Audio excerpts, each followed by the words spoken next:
முகமது ஷமியை பற்றி கம்பீர் கொடுத்த அதிர்ச்சி தகவல். சில மாதமாக வெளியே தென்படாத முகமது ஷமி என்னதான் ஆச்சு? முகமது ஷமிக்கு நட்சத்திர வேகப்பந்து வீச்சாளர் என்ற பெயரே உள்ளது. அந்த அளவிற்கு கிரிக்கெட் விளையாட்டு மிகவும் முக்கியமானவர். காயம் என்று சென்றவர்தான். பல மாதங்கள் ஆகியும் தகவல் எதுவும் வெளிவரவில்லை. இவர் கடைசியாக 50 ஓவர் உலக கோப்பை கிரிக்கெட் போட்டிகளில் 7 போட்டிகளில் விளையாட 24 விக்கெட்டுகளில் வீழ்த்தியவர் என்பது குறிப்பிடத்தக்கது. தற்பொழுது சில மாதங்களாக இவரை காணவில்லை என்பதால் இந்திய அணிக்கு விளையாட வருவாரா வரமாட்டார் என்ற கேள்வியை ரசிகர்கள் மத்தியில் பரவி வர ஆரம்பித்துள்ளது. இந்த நிலையில் ஷமி தற்பொழுது முழு உடல் தகுதியை மீட்கும் முயற்சியில் ஈடுபட்டு வருகிறார். தனது காயத்திற்காக அறுவை சிகிச்சை மேற்கொண்ட ஷமி எப்பொழுதுதான் இந்திய அணிக்கு வருவார் என்று எதிர்பார்ப்பு ரசிகர்கள் மத்தியில் ஏற்பட்டுள்ளன. தற்பொழுது இந்திய அணி தொடர்ச்சியாக டெஸ்ட் போட்டிகளில் விளையாட இருப்பதால் ஷமியின் பங்கு மிகவும் முக்கியத்துவம் வாய்ந்ததாக கருதப்படுகின்றது. இந்த நிலையில் ஷமி குறித்து புதிய பயிற்சியாளர் கம்பீர் அப்டேட் கொடுத்திருக்கிறார். இது குறித்து பேசிய அவர், ஷமி தற்பொழுது பந்து வீச தொடங்கி இருக்கிறார். தேசிய கிரிக்கெட் அகாடமியில் அவர் தொடர்ந்து பயிற்சி செய்து வருகிறார். இந்திய அணி வரும் செப்டம்பர் 19ஆம் தேதிதான் முதல் டெஸ்ட் போட்டியில் விளையாட இருக்கின்றது. இதற்கு இன்னும் பல நாட்கள் இருக்கிறது. எனவே அதற்குள் ஷமி முழு உடல் தகுதியை எட்டி பந்து வீச வேண்டும் என்பதே முதல் இலக்காக நிர்ணயிக்கப்பட்டிருக்கிறது. ஆனால் அதற்குள் ஷமி உடல் தகுதியை எட்டி விடுவாரா என்பது அப்போதுதான் தெரிய வரும். இது குறித்து நான் தேசிய கிரிக்கெட் அகாடமியில் உள்ள நிபுணர்களை கேட்டிருக்கிறேன் என்று கம்பீர் கூறியுள்ளார்.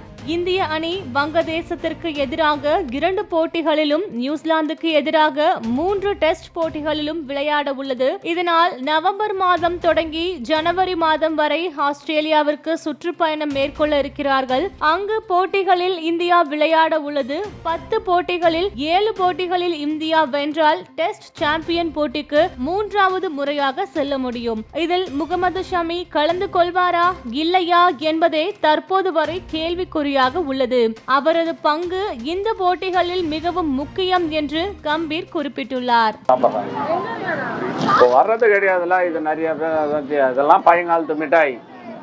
கையில வாட்சி கட்டும், பாம்பு கட்டும், தேல் கட்டும், பள்ளி கட்டும், குச்சிலியானா ரோஸ் மாதிரி செய்வோம். குழந்தைங்களும் சாப்பிடலாம், பெரியவங்களும் சாப்பிடலாம். இப்போ வந்தது கிடையாதுல, இது 40-50 வருஷமா கிடையாது. பரம்பரையா செய்யும். இதெல்லாம் எலுமிச்சை பழம், சர்க்கரை, மைதா எல்லாம் பாவு எடுக்கிறது. கடாய் வச்சு பாவு எடுத்து ஆறின பிறப்பு இந்த கவரில் ஊற்றி மறுபடியும் கொம்பில் சுற்றி கையிலேனா வாட்சி கட்டுவோம். மோந்திரம், பாம்பு, தேல், பல்லி எது கட்டாலும். அப்போ நாங்கள் விற்க சொல்ல 10 காசு 4 இப்போ ஒரு மிட்டாய் 30 ரூபா. கையில் கட்டி விட்டா 20 ரூபா. குச்சிலியானா ரோஸ் மாதிரி 30 ரூபா. இப்போல்லாம் செய்கிறவங்களே கிடையாது நிறைய பேர். இந்த பஜ்ஜி மிட்டாய் விற்றுந்தாங்களா, அதெல்லாம் விற்க கூடாது. அது கவரில் போட்டு சாய்க்கிற அதிகம் ஆகிடும். இதனா வயிற்று வருதுல, இது சாப்பிடலாம். இதெல்லாம் ஒன்றும் கிடையாது. இது மாமூலாக வயிற்று மிட்டாய் தானே. என்னன்னா கொஞ்சோண்டா போடுவோம் இதில் பாவை, இந்த மாதிரி வரும்.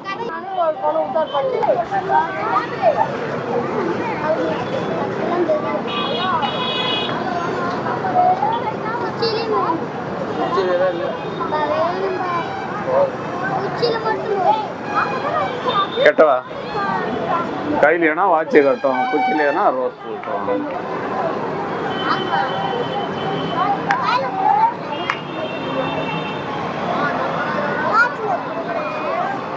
இந்த மாதிரி குச்சிலேனா ரோஸ், கையிலேனா வாட்சி, எது ஒன்று பண்ணாலும் அது மாதிரி பெரியவங்க சாப்பிடலாம், குழந்தைங்களும் சாப்பிடலாம். இது ரெடி பண்ணால் ஒரு 3 ஹவர் ஆகும். ஒரு 2 கிலோ ரெடி பண்ணால் 3 ஹவர் ஆகும். சர்க்கரை, மைதா, எண்ணெய்லாம் பாவு எடுத்து கடாயில் ஊற்றி ஆறின பிறகு மறுபடியும் இழிச்சு கொம்பில் சுற்றி எடுத்து. இது போன்ற முக்கிய நிகழ்வுகள், அரசியல் தகவல்களை ஆழமாக மாறுபட்ட கோணத்திலும் அறிந்து கொள்ள மறக்காமல் பாரத் மெயில் 24 பக்கத்தை பின்பற்றிக் கொள்ளுங்கள். உங்கள் ஒவ்வொரு ஆதரவும் இது போன்ற பல நிகழ்வுகளின் பின்னணியை அறிய உதவும்.